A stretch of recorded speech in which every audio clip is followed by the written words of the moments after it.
5h10 sur Europe 1. La revue de presse internationale avec les correspondants d'Europe 1. Nous partons en Égypte. Bonjour Noura Abdelbasset.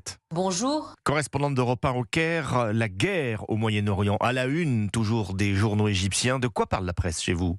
Elle parle d'une union sacrée face au chaos. De Manama à Jeddah, le président Sissi a scellé lors de sa tournée marathon un pacte de sécurité inédit avec ses voisins du Golfe, rapportent les quotidiens égyptiens.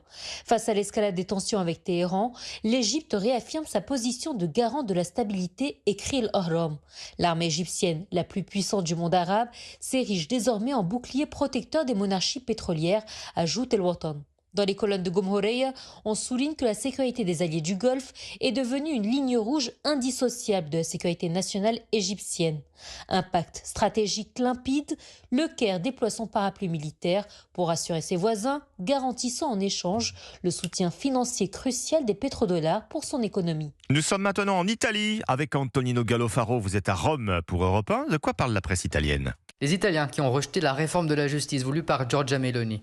14 millions de noms battent la première ministre, écrit La Repubblica. Ce référendum marque la première vraie défaite de Giorgia, ajoute encore le journal, qui explique en deux mots la réforme rejetée, séparer la carrière des juges de celle des procureurs et réformer le Conseil supérieur de la magistrature. Le Corriere della Sera donne les résultats précis en une. 53,7% des électeurs rejettent le texte.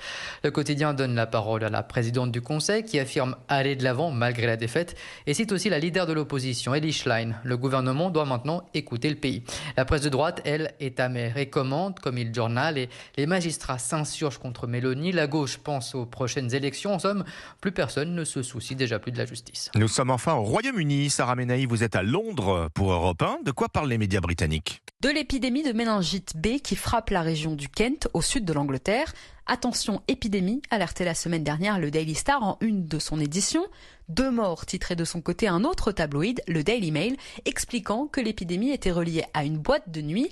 Selon la presse britannique, les autorités sanitaires françaises auraient contribué à tirer la sonnette d'alarme lorsqu'un étudiant français en échange à l'université du Kent aurait été hospitalisé en métropole. Le gouvernement britannique a depuis déclenché un plan de réponse national et l'épidémie aurait enfin passé son pic, annonce le Télégraphe. Mais le Financial Times évoque un mois de mars qui aura rappelé aux Britanniques les sombres heures du Covid. Sur place, la BBC a pendant plusieurs jours montré des centaines d'étudiants masqués faisant la queue pour des antibiotiques ou un vaccin. Sarah Menaï à Londres pour Europe 1.